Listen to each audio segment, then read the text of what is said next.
Is it hard to access affordable, healthy food? Then listen carefully. Daryl Addison, an African-American inventor, has patented a process for growing food on demand. He called it Torpedo Pot.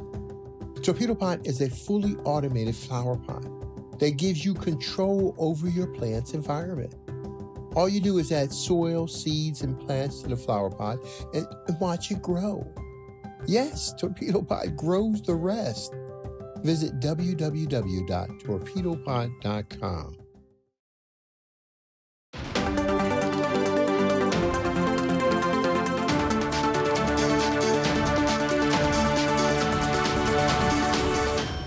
Hello fam, welcome back to the African Diaspora News channel. I am Wongel Zelalem bringing you this report. Today's report comes from Senegal. Senegal's President Macky Sall negotiated with Putin about ceasefire between Ukraine and Russia. Let me show you this clip, we'll come back and discuss. The Senegalese President Macky Sall, who is also the current chairman of the African Union, on Wednesday had a phone conversation with his Russian counterpart Vladimir Putin to seek a lasting ceasefire in Ukraine.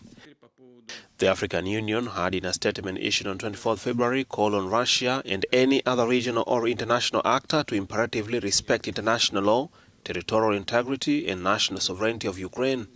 Senegal, which has strong relations with Western countries, surprised the international community on March 2nd by abstaining in a UN General Assembly vote in favor of a resolution that demands that Russia immediately cease the use of force against Ukraine.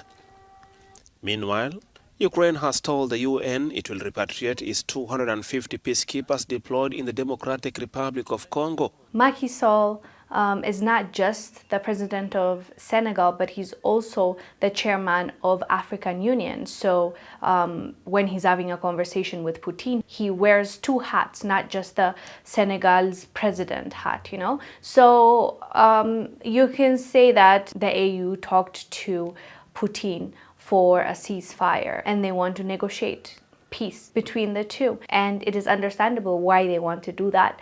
But what surprised the Western world more than anything is the fact that Senegal didn't vote when it came to the UN Security Council. They were supposed to vote for Russia basically to stop, to force Russia to stop. It's like an intervention, right?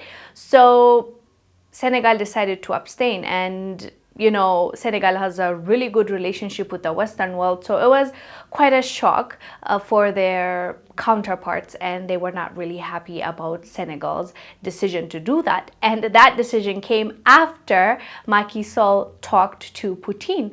And I don't know about you guys, but I'm noticing a trend. African leaders slowly but surely, not all of them, obviously, very few of them, but still, they are really stopping themselves from meddling in this situation when it comes to Russia and Ukraine, or let's say Russia and the whole of the Western nations, because they are backing Ukraine, and Russia is seen as the villain in this case. And the media, that's how the media definitely puts it. And obviously Russia is also attacking Ukraine, to be fair. It's just they're hiding all the facts as to why Russia is doing it and how they're doing it, and the misinformation is there obviously. So I'm finding it really interesting that I'm seeing many Africans online, as well as, you know, people I interact with, they're really not on board with the Western world. And I find that surprising, because usually what the mainstream media says is what people tend to follow.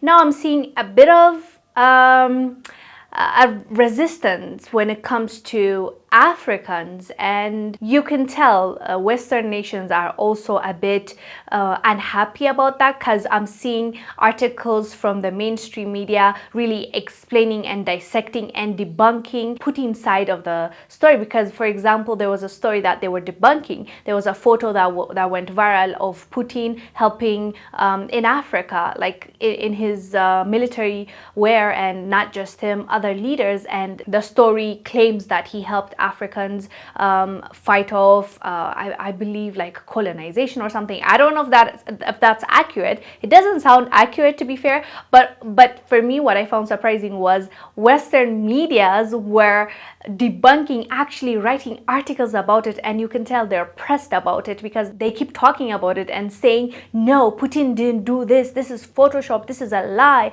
do not listen to it. So it's quite interesting watching this from the outside. Anyways, fam, let us know down below what your thoughts are about this. I'm Wongel Zelalem. I'll see you on the next one. Bye.